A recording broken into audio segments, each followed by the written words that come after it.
Hello everyone.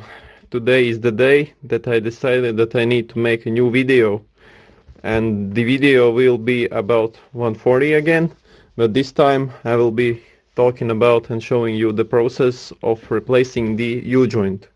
If you look by the catalog of the parts, you will see that you cannot buy a brand new U-joint, that it is sold with this part together, and this part together costs insane money, and it comes without this bearing as far as I understand, and without these like rubber parts. So yeah, in my case I think it is just better to try to replace this U-joint. I have read several forums about not only 140 Mercedes but similar Benzes, and the people have told that this U-joint can be replaced. So today we are going to try to do that. The first thing you want to do before you start like disassembly and hacking it up is you need to measure how deep the U-joint sits, so you know how deep to install the new one. As you can see, we just take this device and we can see that the depth of the U-joint is about 3.5 millimeters. So yeah, it applies to all the sides, all around, 4 points. So yeah, the removal of the old U-joint. As you can see, there is no like circlip or something which holds the U-joint in. It is just pressed in the factory, and it is held in with these small like dots which are just pressed on the side of the U-joint, so it doesn't blow out while driving. So my approach to this fix will be with angle grinder. Maybe it sounds stupid, but I don't know, there is just no other way to do this. So what I'm going to do is just take the angle grinder and like slice off these parts, being careful not to slice up the whole drive shaft. So yeah, I'm going to slice them off, 1, 2nd, 3rd, 4th, and the middle part will just fall out theoretically, and these parts, the 4 points, will be just pressed inside with hydraulic press, and you will be set to install the new U-joint. So let's get to work. One very important thing I forgot to mention is that you need to mark how these parts sit in alignment each to other. So in my case I just took a file and just filed like where these parts meet, where this part meets this part. So yeah, because you can install this like backwards, otherwise whatever you call it, and as you know, drive shaft is balanced, so everything counts. So as you can see, the first part is done. I have separated this part of U-joint from, yeah, you understand what I'm meaning. So yeah, these parts will be pressed out, as I said previously, and now we need to cut the same way here, so that all of these points are accessible for pressing out. So let's do it. So as they say, mission completed. This is the middle part of the U-joint, of old U-joint, yes, and here are the parts which we will press out. So basically that's all for grinding works. So next steps will be pressing out these things. You can do it in vise too. You can like put some sockets on it and socket here and press it out, but if you have a hydraulic press, it is much easier to do on a press, less hassle. Yeah, so excuse me for saying things again, but yeah, we need to press out this, and this part. So let's do it. So now, to easier understand what you are doing, where are you putting the press and stuff like that, I will clean this like place where it sits with some wire brush. So yeah. So now, as you can see, all of these seating positions are clean, and you can better see where the U-joint ends inside this metal piece. So yeah, it's just easier to understand what you are doing. So as you can see, well, maybe you cannot see, but yeah, 15 millimeter socket is the most perfect size in my opinion to press it out. And yeah, I will try to press it out just this way without any supports or something like that. But be careful, if this U-joint part is very stuck in here, you will create a big load on this part and you can bend these tabs like together. So be very careful with the forces when you are doing this. Maybe you need to somehow support it from the other side, so just so you don't bend this like piece, because it will be bad if you do that. Yeah, well, let's try it. Okay, everything is very simple. It did go much smoother than I thought. As you see, small movements, we press and voila, we have one piece of the U-joint removed. So yeah, now just repeat this 3 more times. The second part of this piece is out too, as you can see. Everything went smoothly as well. Now we started to press out the main driveshaft part. So yeah, the third piece is out. And the fourth piece is out too, as you can see. I must admit, this was the easiest press out job I have ever done in my life. I thought these parts will like stick in there and be seized, but it came out so easily. So yeah, right tool does the right job. So next part, what do we do next? As you can see, there are these grooves which held in the factory like drive shaft. I will try to point at them. I don't know how to point at them. So yeah, basically these small dots which I am showing to you, they are like pressed in so that the drive shaft, so that the U-joint cap does not shoot out.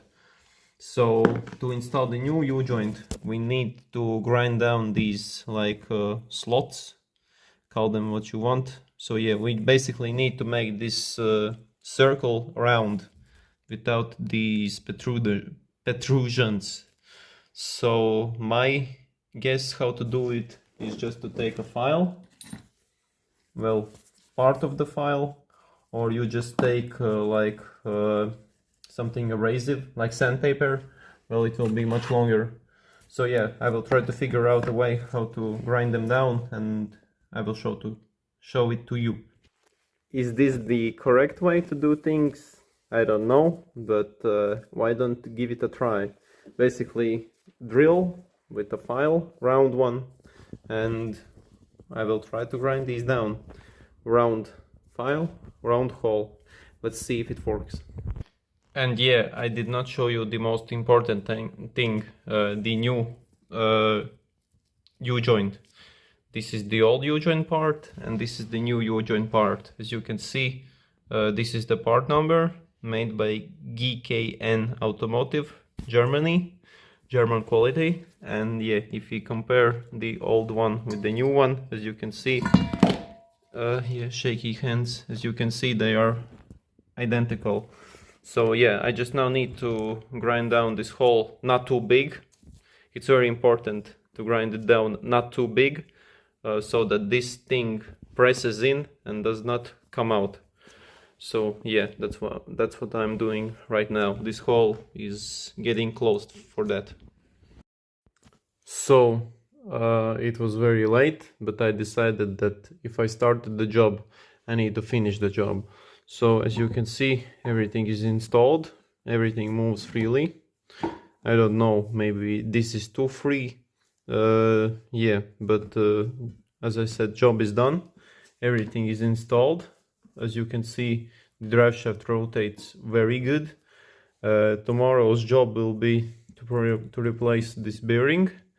This boot is falling apart, but I have a new one. So yeah, that's the old one. And here is a brand new one. I don't know why these like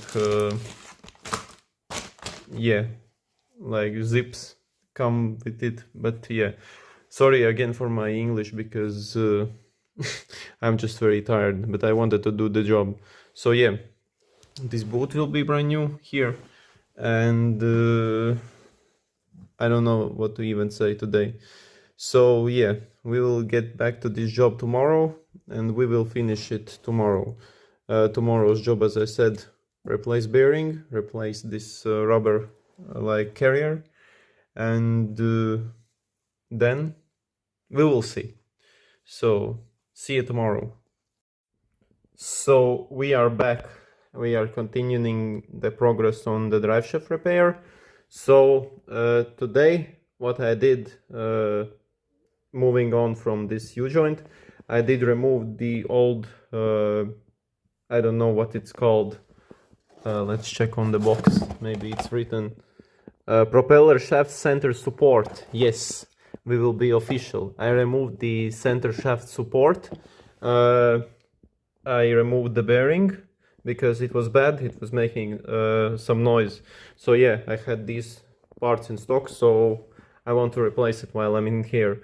So yeah, I removed these parts. The method of removal was pretty brutal. I just cut out with knife these rubber parts so that this part falls off. This part is hardly pressed on the bearing. You can just tap it with a hammer or something, it will just fly off. And the bearing itself, I tried to remove it with some pullers, like this type of puller, but it was like seized on there. As you can see, a bit of rust has formed. So yeah, it was stuck on there. And I just cut it in half, like in the middle, and this just fell apart. So yeah, just be careful doing this. You don't want this to happen.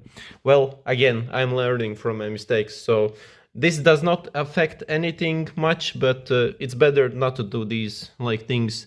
Don't cut into the metal, just cut this part, the bearing race. So yeah, basically what I need to do now is I need to install the new bearing. I need to install new rubber propeller boot, whatever, and then I need to connect the driveshaft together and install it on the car. But I still need to find out and think about securing this part in, because as you can see, as I showed in the beginning of the video, it is held in with these tabs. These tabs are no longer existent because I needed to press it from the top. So yeah, one guy suggested me so I make a welding spot and it will act like a tab. Maybe you can just hit it with a hammer around the perimeter and it will hold it in. I will figure it out. But anyway, the biggest job, the main job why I did this is replacing the U-joint. U-joint is replaced, and while in there I will replace this part. So basically, yes, I will update you on progress. So as you can see, the drive shaft is completed. I'm sorry for skipping steps, like sorry for not showing you how to install this carrier bearing and bearing itself, but I have seen many videos on YouTube and I just don't want to repeat them. So yeah, basically the bearing part, imagine this is a good bearing. You just put it on that shaft and then you find something appropriate size so that it fits on the shaft, like it does not touch, so the middle part is free moving, and you just basically hammer it on. Just be careful, don't hit bearing on the outer race, hit it on the inner race, otherwise you will damage it. So yeah, that's the process of that. And then basically you can take a basic like hammer and carefully like put on this rubber part which sits on top of the bearing, and be careful, it has an orientation. You need to install like this so that the hole is facing the U-joint, because you can install it backwards too. So yeah, that's important. And yeah, everything is new, as I said, and the drive shaft is ready. As you can see, there is no more free play in the U-joint. I'm twisting the part and it instantly moves. The problem which was present was that there was a play like this direction in the U-joint, and when you give full throttle, this is 3.0 diesel, it has a lot of torque, and it just did this with the drive shaft because there was free movement. So yeah, that's why I repaired it. So basically, yeah. And before you install this rubber piece, this boot, install it on the shaft and then put on the drive shaft, and that it will just clip in. There are no like mounts needed. It just sits in its place. So yeah, and grease everything. Maybe I did grease it too much, but you can never have too much lubrication, as they say. So basically, yeah. And when you are putting the drive shaft back, be careful to match these orientation. These two lines and this little dot, they need to align. As you see, they align and everything is good. So yeah, and maybe you need to replace the flex joints. Just look for the damage. As you can see, mine have been cracking. So yeah, these are wasted and they need to be replaced. But that goes with installing on the car. So as you can see, the process was not difficult. It is just time consuming. All you need is hydraulic press. In the worst case, you can like pry something off with screwdrivers, but I recommend doing this. I recommend doing this with a press. It's much easier. So yeah, hopefully this video was helpful, because I did not see any videos about 140 U-joints and replacing them. So take care and see you in next video. The next video will probably be about me installing this drive shaft on my car. So see you another time.